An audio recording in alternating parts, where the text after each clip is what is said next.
Hey guys, welcome to Unrelenting Prayer. We're on chapter 3.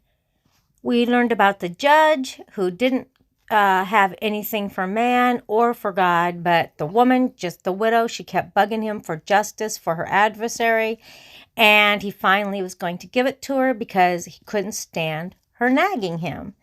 So Luke 18:3 says, "Now there was a widow in that city, and she came to him saying, 'Get justice for me from my adversary.'" It is striking that Jesus couches this parable in the image of a widow. When we envision a widow, we might think of someone who is weak, lonely, poor, defenseless, and lacking social influence. However, the most compelling quality about a widow is bereavement. There has been a death in her family, specifically the death of her husband. Some of you can relate to bereavement in a very personal way because you too have had a death in your family. For others, death has come to your household in a different way. You may have experienced the death of a marriage, or the death of a cherished relationship, or the death of long life dreams and aspirations, or the death of financial equilibrium, or a career, mental, emotional health, or the death of physical well-being and vitality. Bereavement is one of the most common experiences. When we think of it, we immediately associate it with emotions such as sorrow, heartache, feeling out of control, heaviness, grief, despondency, and mourning. Thus, the widow in the story represents a host of emotions most of us have experienced or will experience in our lifetimes. When we broaden the definition of bereavement to include the loss of something very precious, instantly most of us can identify with the widow's feelings and emotion. Now let's talk a little bit about the adversary. Little is said in the parable of the widow's adversary, whoever he or she was. He probably saw this widow as an easy target. If he could successfully devour her, he could have her house and possessions. Her adversary was willing to use whatever diabolical means were necessary to exploit her vulnerability, destroy her, and confiscate everything she owned. Beloved child of God, I hope you are fully aware of this reality that you have an adversary and his name is Satan. Together with his demons, he is bent on ripping you off and bringing you down. His only agenda for your life is to steal, kill, and destroy. That comes from John 10:10. The warfare is not mystical and ethereal. It's tangible and real. You are engaged in the most epic of all battles against an enemy who hates you with a perfect hatred.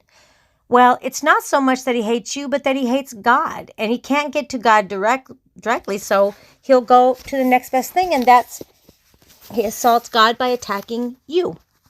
The prophet wrote to God's people, "He who touches you touches the apple of his eye." Zechariah 2:8. The apple of the eye is another term for the pupil of the eye. The pupil is the most sensitive member of the entire body. We blink involuntarily in the face of danger because the body's first instinctive reflex is to protect the eye. When you get a speck in your eye, the whole universe stops until you get it out. By calling us the pupil of his eye, God was saying he is as protective over us as we are over our eyes. Satan knows that when he strikes us, God takes it in the eye. So he connives ways to inflict maximum damage upon our lives in order to strike at God. I am not impressed with Satan's ability to attack us, but rather with God's ability to protect and keep us. I once heard a man named Jack Taylor put it like this: big God, little devil. However, the wise believer is not flippant about the sober nature of the spiritual warfare which surrounds us. Our adversary will wait for a moment when we're feeling secure and our guard is relaxed, and then he'll hit us in ways we least anticipate. There are no holds barred in this fight. No means of attack are too dastardly or beneath his dignity to employ. No shot is too cheap. We live in a war zone, and the wise will maintain constant vigilance regarding the wiles of the devil. Sometimes we may find ourselves in a war zone, taking hits from an unseen enemy, and we don't know how to respond because we don't understand the nature of the warfare. The writer says that this happened to him. He was alarmed because he lacked discernment regarding the nature of what was coming against him. He didn't know where his enemy was coming from. Okay, let me see. I'm trying to think of where to end. Okay, we're about done. So he didn't know who his enemy was, so he didn't know how to protect himself. But the Lord comforted him with David's prayer in Psalm 69:19, saying, "My adversaries are all before you."